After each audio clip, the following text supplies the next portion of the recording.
clients love to talk about fertility.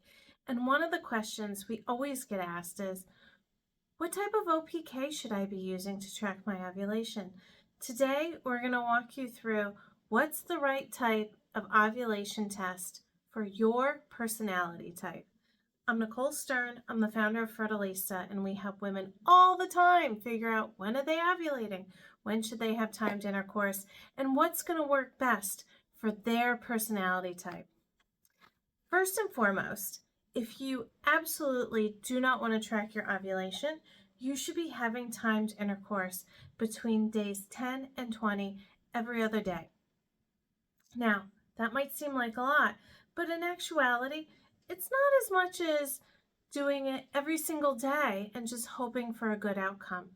We do, however, recommend that you should track your ovulation and maybe not rely on the every other day from days 10 to 20. One of the things that we love to tell our clients is from the second you start to see cervical mucus, that's actually when you should start to have timed intercourse. But if you'd like the help of some devices, we're going to talk about those today.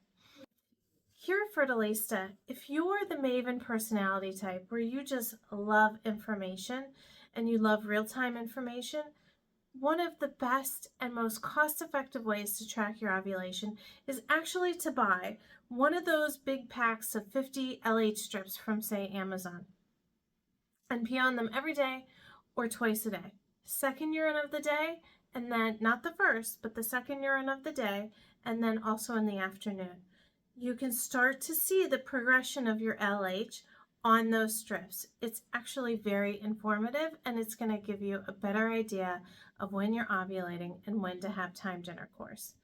Now, some clients think that's way too much and too hard to interpret the lines on the pee strips. So what you can do is get a pee stick, like a Clear Blue Easy, that's going to show you peak and high. We like those as well. If you want something that's easy and pretty hands-off, we recommend that. Now, some of our clients really like to use apps. I don't love them.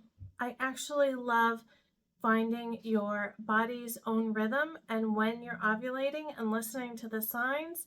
But if you love apps, then you might like the latest product on the market that uses a bracelet to track your temperature and pulse rate and sleep cycles, and that can be super helpful if you want to incorporate technology. The reason why I don't love just an app is because the apps use an algorithm to count back 14 days after your last period to see when was your ovulation date or when was your expected ovulation date, and then they project that for the cycle going forward. But some women have 7-day luteal cycles, some have 9-day luteal cycles or 10-day luteal cycles. Those are the phases after you ovulate, and it's not necessarily 14 days. And when we have a client come in who's been trying to conceive and we ask, how have you been tracking your ovulation?